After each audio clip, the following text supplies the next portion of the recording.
ওদের একটা লিকুইড দিতে হয় না, কেটে গেলে বা ইয়ে হলে, ওটার জন্য আমি দিয়েছিলাম। তো রক্ত পড়া বন্ধ হয়নি দেখে পরে আবার নেভানোর পাউডার দিয়েছিলাম। আচ্ছা, তা ওই একটা দিন আর কি বাচ্চাটা বাইরে ছিল, পরের দিন ওর একদম বড় বেবি যেটা সেটাকে মা মেরে ফেলছে।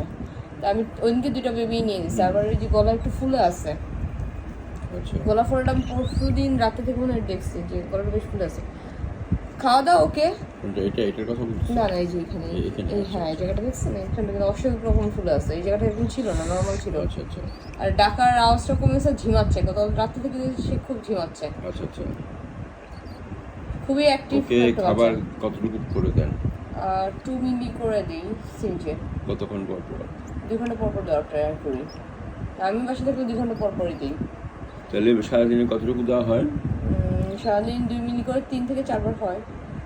আর রাত্রে 2 বার দিই আমি। 8টার পরে আরও 2 বার দিতে হবে। 8টা থেকে 9টার দিকে, 9টা থেকে 12টার মধ্যে আমি আরও 2 বার দিই। মানে যদি 8টায় দিই, ml হতে পারে 4 বার তো 2 ml করে। 8 ml হতে পারে, আরও বেশি পড়ে 10-15 ml। 1 ml সমান 1 গ্রাম। জি।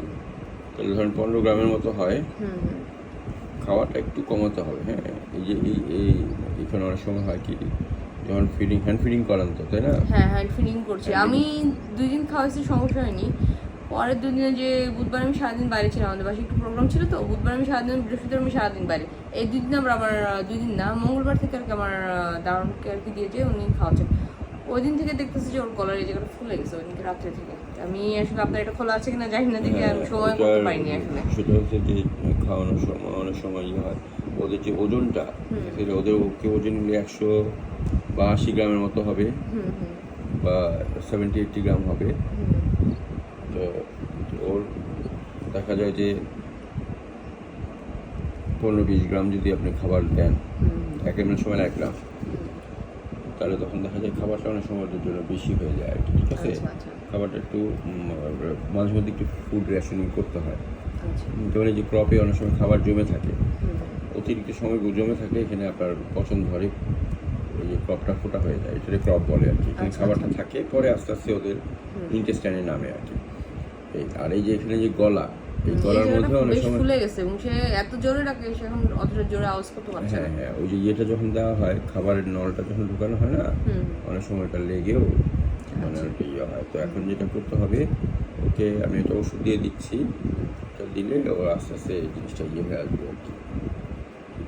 খুব অ্যাক্টিভ ছিল। ওই যে 2 দিন ধরে গলাটা ফোলার পর থেকে দেখতেছি সে একবারে মানে ইয়ে করতে পারছে, ইনফ্লামেশন হয়েছে ওই জায়গাটাতে। আচ্ছা আচ্ছা, সুস্থ তো হবে। মানে বড় বাচ্চাটা এত, মানে বড় বাচ্চাটা কেবল পালকটা আসছে, ওর ওই যে রক্ত পড়তেছে কি ওইদিকে, মানে আমি একবার দিছি রক্ত কোথায়, ওই যে এই জায়গাটা দেখুন না, পালকের এই জায়গাটা কামড় দেয়নি মাতে, জাস্ট এই যে এই জায়গাটা কালো হয়ে সম্ভবত ফোর্ট বা কিছু একটা ছিল, ওটা থেকে মানে দেখলাম যে একবার খাঁচায় দিলাম, খাঁচায় দেওয়ার পরে তখন ঠিক ছিল। তখন এই মানে আমার কাছে কোনো মেডিসিন ছিল না, আমি নেভানোর পাউডারটাই দিলাম, যে দিলে একটা আবার ওই যে মনে হয় ওর বাবা নড়তে যে, বা ওর যে আরো 2টা বাচ্চা ছিল, তো নড়তে যে ওর সম্ভবত ডানে আবার লাগছে, লেগে আবার রক্ত পড়ছে।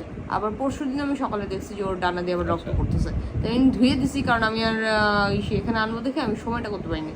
সেটা আমি ওদিনকে রাত্রে দেখে দেখছি গলাটা ফোলা, এমনি বাচ্চার আর কোনো প্রবলেম টের পাচ্ছি না।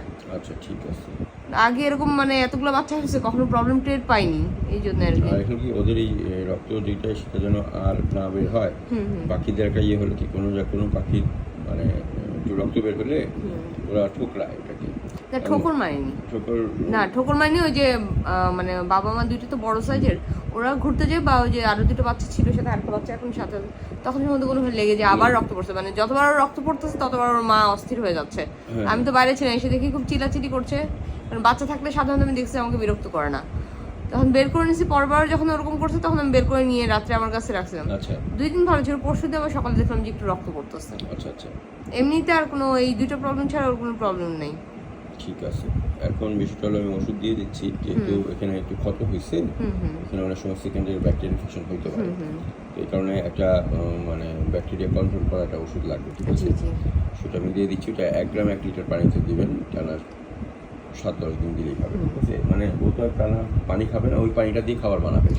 মিক্সিং রেশিওটা 1 লিটার হবে, ওই পানিটা দিয়ে খাবার বানাবেন। আর খাবারটা একটু কমিয়ে দিবেন। আচ্ছা। তাহলে হবে কি, যেহেতু ওই যে গলার মধ্যে একটা ইনফ্লামেশন হচ্ছে তো হুম। অনেক সময় খাবার চামচ দিয়ে খাওয়াতে বলবো, কারণ আমি সারাদিন থাকি না, আমি সকালে একবার খাওয়াই দিয়েছি, আবার বলবেন রাত্রে একটু সাবধানে। চামচ দিয়ে, তাহলে হ্যাঁ, চামচ অল্প, দিয়েও হ্যান্ড হ্যাঁ, ফিড খেতে পারে, হ্যাঁ, চামচ দিয়ে খেতে পারে। অল্প অল্প করে দিবে। আমি ওই যে সকালে বের হয়ে যেত, এই জন্য আমি সিরিঞ্জ দিয়ে খাওয়াতাম, কারণ আমার সিরিঞ্জ দিয়ে খাওয়ানোর কোনো প্রবলেম হয়নি। ওই যে ওনাকে তো অন্য কোনো বুঝতে পারেনি, হয়তো কোনো লেগে গেছে, উনি পাখি যেহেতু পালে। দেখাই দিবেন, হ্যাঁ, দেখাই দিবেন, খুবই অল্প করে খাওয়াবে, ঠিক আছে, আচ্ছা।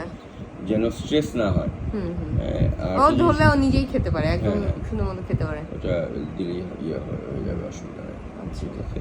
আর হলো ওদের যেটা হয় যে ওই রক্ত পড়া শুরু হলে হুম, এটা পাখিদের একটা থাকে, ক্যানিবলিজম বলে। কোনো জায়গায় ক্ষত হলে ওটা অনেক সময় ওরা না, ঠোকরা। মা দেখলাম মা যে যদি ওই না করে থাকে ঠিক আছে, হ্যাঁ। কিন্তু অন্যান্য পাখি থাকলে করতে পারে, ঠিক আছে।